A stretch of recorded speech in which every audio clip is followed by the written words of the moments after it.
a South Asian Canadian channel. Hi, this is Priyanka Chopra and you're watching Channel Y. The biggest South Asian media group, Y Media.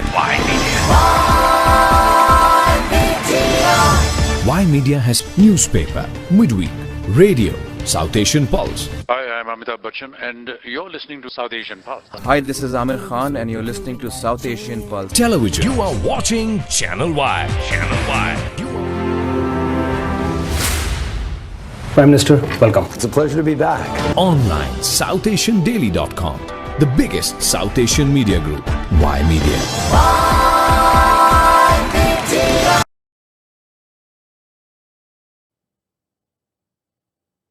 Hello and welcome to Y Media's exclusive report. I'm your host Ramona Singh, and today we're going to be talking about the Toronto van attack. And if you are not aware of what that incident is and essentially the criminal trial that took place of Alec Minassian and the hearing that happened in the Toronto court today, well, I'm going to go through that with you to give you the background of what happened on that fateful day of April 23rd, 2018, as multiple people were attacked by a van and many people lost their lives that day. And here's the story of the Toronto attack van, which will forever stay in our memory of the brutal killing that happened that day. Essentially, this is a story of domestic terrorism that happened in the streets of Toronto, at starting from Finch and Yonge all the way down to Yonge and Shepherd, in the heart of North York, where you'd see Belasmont Square, where concerts are held, and in the summer months, while families gather and friends and family meet each other. It's a place that's friendly. It's a place that one does not fear to walk on the streets until that day happened, where multiple memorials were held, and today is another day of reflection for what happened in the Toronto van attack. Essentially, this started on April 23rd in 2018, and 911 was called by 1:32 p.m. Eastern Standard Time, when 9 out of the 11 people were actually found dead. Out of the people, so there was 10 people that were killed that day with the van attack, and out of the 10 people, 8 were women, 2 were men, and 1 other person lost their life later on after having severe injuries. Essentially, Alec Minassian, he targeted pedestrians that day in a van, essentially going onto the sidewalk of the busy streets of Yonge Street, and ramming his vehicle onto pedestrians who were just on the sidewalk. And those, unfortunately, are the faces of the people who lost their lives that day, who were just happened to be taking a walk and happened to be at the wrong place at the wrong time. I'm going to go through the series of events that took place and essentially give you the full background of what this case is about, what happened on that day, and where it stands when it comes to sentencing hearing, which is something that is completely new when the victim impact statements were received today. Essentially, the attacker describes himself as an incel, and I'll describe to you what an incel is. Essentially, he had said during his interviews with the police and therapists after the attack that he is somebody who's motivated by revenge, as he describes himself as an incel, which is perceived sexual and social rejection by women. And he says that that's what incited him to commit the brutal acts that he did. In the trial, he pleaded not guilty for 10 counts of first-degree murder and 16 counts of attempted murder on that day when the trial took place in November 2020. Well, essentially, what is an incel, which is something that the accused, Alec, who has been charged and found guilty, said? Well, an incel is an abbreviation of involuntary celibate. It is where essentially people who identify themselves as involuntary celibate, or incel for abbreviated term, on online chat groups. Essentially, most of these chat groups are detected to have talked about people who are unable to be romantic or have a sexual partner despite desiring one. So therefore, conversations in these chat rooms are about hatred, misogyny, and self-pity, self-loathing, sometimes racist. And this is a type of conversation about violence against women and men who are sexually active is what is described takes place in these chat groups and communities of people who describe themselves to be involuntary celibate. And essentially the judge on that case, well, she has her statements of what she thinks happened that day and what are the motives of Alec Minassian. And when it comes to describing the events that took place where these people were killed, well, this happened on the streets, and we have a footage of what took place, and I will describe essentially what you're going to see in this footage. I do have to tell you that this incident even though it does not show any incidents of death, it is the standoff between the police officer and Alec Minassian, who is in that vehicle. You see the white van. This is the single police officer is a traffic control capacity, so he was just there on his own. And his name is Constable Ken Lamb, who is in a face-off with Alec Minassian, who's standing by the white van, as you can see. And he essentially, you can see during this confrontation, Minassian is repeatedly drawing his hand from his back pocket and pointing a dark-colored object towards the officer. And as it appeared to be a pistol, although it's not. And Officer Constable Lamb, he orders Minassian to drop to the ground while Minassian tries repeatedly to provoke the officer to kill him, demanding he be shot in the head when the officer warned him that he could shoot him. And as the officer goes into his cruiser to turn off the siren, he realizes what is in Minassian's hand is not a weapon, and therefore puts his own weapon away and takes out his baton and goes towards him. And that's when Minassian dropped the object that was in his hand, and there you can see him laying on the ground as he surrenders to the Constable Lamb. And this arrest is made at 1:32 p.m. And this footage that you're seeing is by a bystander who happens to be in the area taking this footage from their vehicle. And here's another footage of the two standoff. As you can see, the officer and Alec Minassian, this is shortly after the attacks that took place that killed 10 people on the scene. 8 women and 2 men is what you're looking at right there, and the standoff between the two. And what's in his hand is not a pistol. It looks like one, and that's the scene again. And now the 11 people who were killed in the attack are ranging from the age of 22 to 94 years old, and just in their memory, and our thoughts and prayers go out to their family. Their memories, I'm just going to tell you what their profession was, and they would just happen to be on Yonge Street between Finch and Shepherd that day in North York. You have a 45-year-old woman who's a nutritionist, another Slovenian Canadian account executive who's 33 years old, an 83-year-old woman who was an Avon saleswoman, a 22-year-old University of Toronto student, a 30-year-old financial analyst, a 94-year-old retiree who happened to be in that crowd that day, a 45-year-old chef, and a Seneca College student from South Korea, and a Jordanian retiree visiting family, and another 80-year-old that was a retiree that was there. And a 65-year-old nurse, she initially survived the attack and was paralyzed from neck down and never left the hospital. She died October 28th, 2021 as a result of her serious injuries. And the 15 others who were injured had the chance to be able to show up to court and give their victim impact statement. And it's the first time that they're able to face the accused, Alec Minassian, since the brutal attack. And so who's Alec Minassian? Well, a bit about his background. He was born November 3rd, 1992, and he was 25 years old when he committed this horrendous crime. His occupation is a software developer, and his conviction is 10 counts of first-degree murder and 16 counts of attempted murder.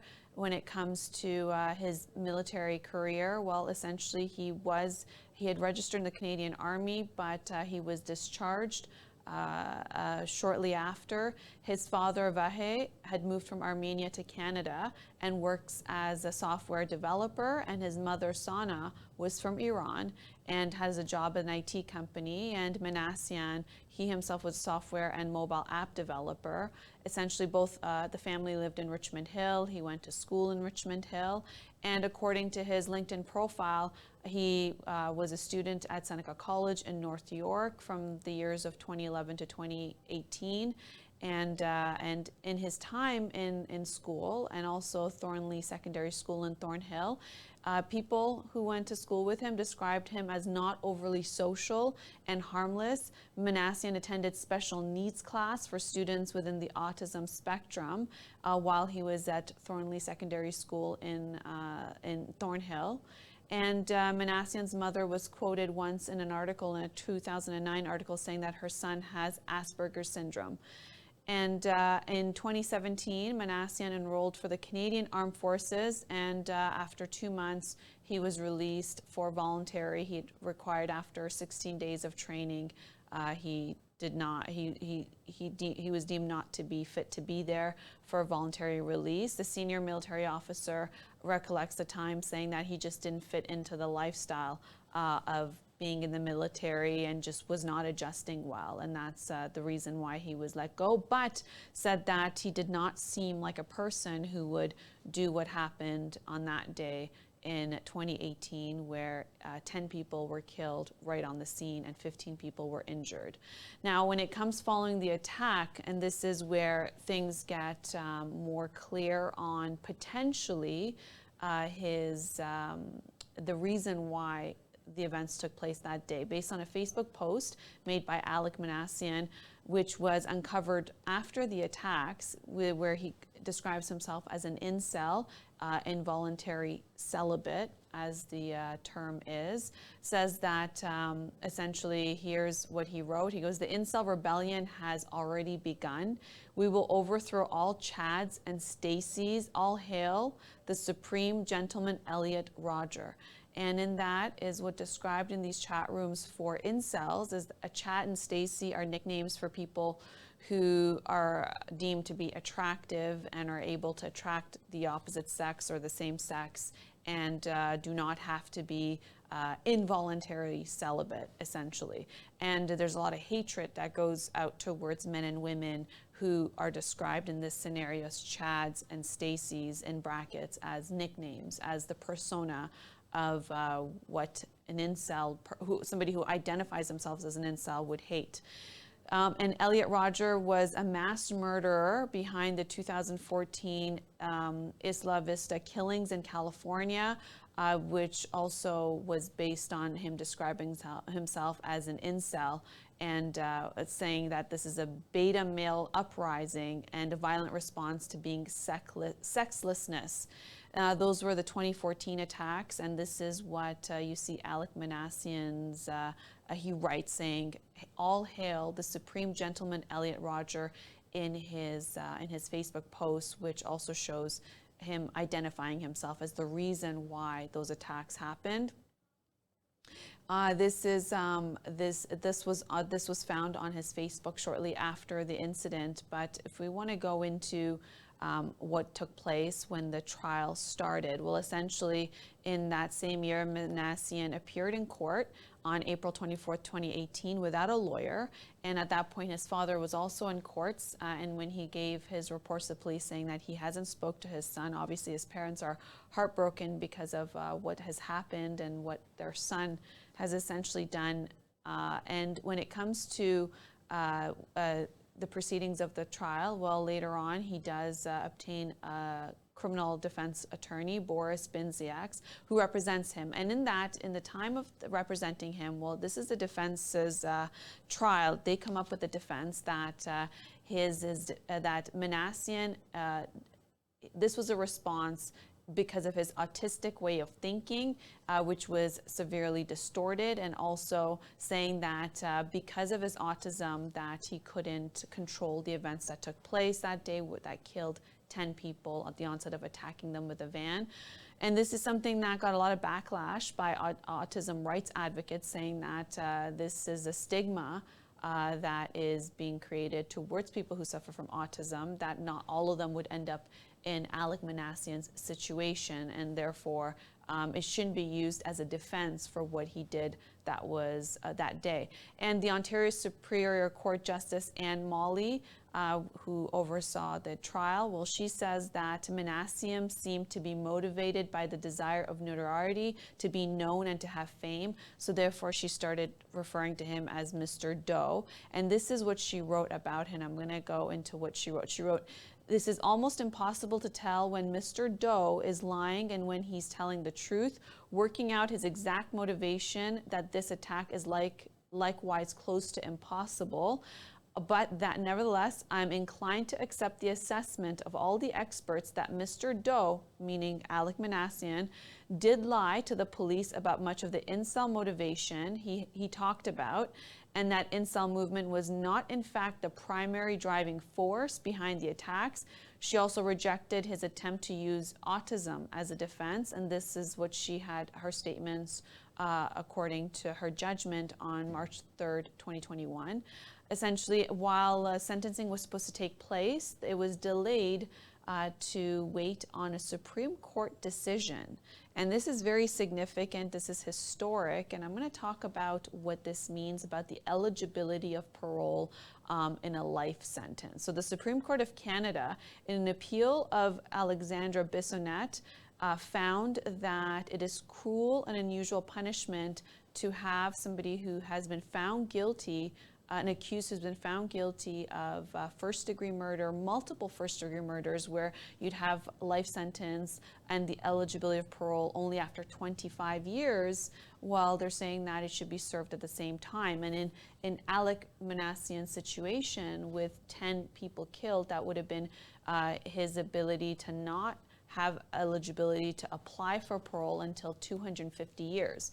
And based on this historic decision that is to protect the Charter of Rights and Freedom of Canadians, well, it says that essentially it's cruel and unusual. So therefore, Alec Manassian, who has 11 people who have died as a result of the attack, the van attack, will be eligible to apply for parole in 21 years, since he's already served 4 years in prison, so 25 years. And this is very historic, and I want to talk about who Alexandra Bissonnette is and why this is a historic ruling by the Supreme Court of Canada.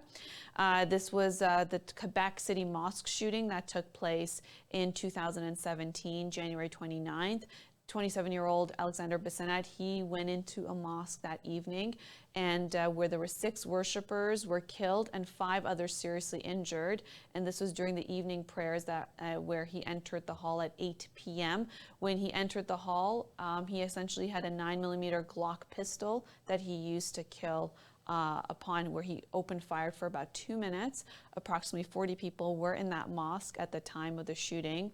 And Bissonnette pleaded guilty to 6 counts of first-degree murder and 6 counts of attempted murder. And during his sentencing for life in prison, well, essentially it meant that there was no possibility of parole for 40 years. So what happened? Well, they appealed to the Court of Appeal of Quebec, and found that 40 years without parole to be unconstitutional, cruel, and unusual punishment, which essentially then adjusted to just 25 years, which is 1 count for life in prison until eligibility of parole. So even though he had 6 counts, it's been reduced to just the 1 count, serving all those times at the same time. And this is what now is Alec Manassian's fate, as it is a Supreme Court decision, and no other law can supersede what the Supreme Court decision is. And that's why sentencing was delayed until that finding. Now, this is quite significant, as the victim impact statement is something where victims have a chance to face the accused for the first time in court and talk about what they experienced. This is friends, family, and the surviving people of the attacks who have their day in court. And we're talking about 36 people for the next few days are going to be recollecting what happened to them physically, psychologically, the aftermath, their thoughts, their life, all of it. And I have some of the statements here by Betsy Powell. She's one of the 3 women who stood by to try and save the lives of people who were run down that day on April 23rd in 2018. She told the court that the lasting trauma and pain that she lives with, and she has a survivor's guilt, that why couldn't she do enough? She says that she keeps replaying what happened and wondering if she could have done more to save lives, and therefore she's had panic attacks, depression, and anger. And this is her statement that I'm going to read. I was the last person to see them alive, and was the last voice some people heard, all because of a man who made evil choices.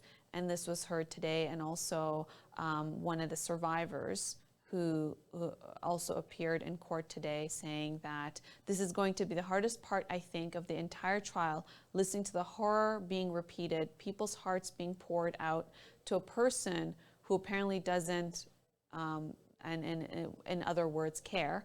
And this is what an injured victim, Kathy Riddle, who's 71 years old, said. She has continued to go for therapy for her recovery because of the fracture to her spine. She was hit by the van and she was thrown into the bus shelter and had severe injury, and she's had multiple operations and had to deal with it. So this is the victim impact statements, although usually it determines what the sentencing would be, taking into consideration what the victims and their family and friends are going through. Well, essentially in the case of Alec Minassian, it has already been decided by the Supreme Court in Canada that he will serve all that time and be eligible for parole in 25 years, which now will be 21 years. He will be 50 years old when he will be eligible, as he's turning 30 years old at the end of this year. And this is a story of the Toronto van attack, and it brings to awareness multiple different things, essentially thinking about some of these chat groups that incite violence. Does it have to be the case where police need to be monitoring more of these sites and who partake in these chat groups and to follow them? Because in Alec Minassian's case, well, when it comes to the recollection of his peers in school, they said he seemed pretty harmless and kept to himself. When it came to the Canadian Army, the senior military officer who was around Alec Minassian for a short time, about 2 weeks, said that he didn't fit into the lifestyle of the military, but he didn't seem that somebody who would cause this level of harm and destruction and kill people in first-degree murder. So it was, and obviously his parents, essentially, could they have known? It's one of those things where even the judge is saying it's hard to tell when he's telling the truth, when he's lying, and it makes it hard to be able to prevent these types of incidents, to be able to profile somebody in their likelihood to commit these horrendous crimes. So this is unfortunate part of our history and in the memory of the people who lost their lives. Well, our thoughts and prayers are with you and for their family and loved ones as the trial continues the hearing for the victim impact statement. This is a Y Media exclusive report. I'm Ramona Singh, and until next time, take care and be well. You are watching Channel Y, a South Asian Canadian channel.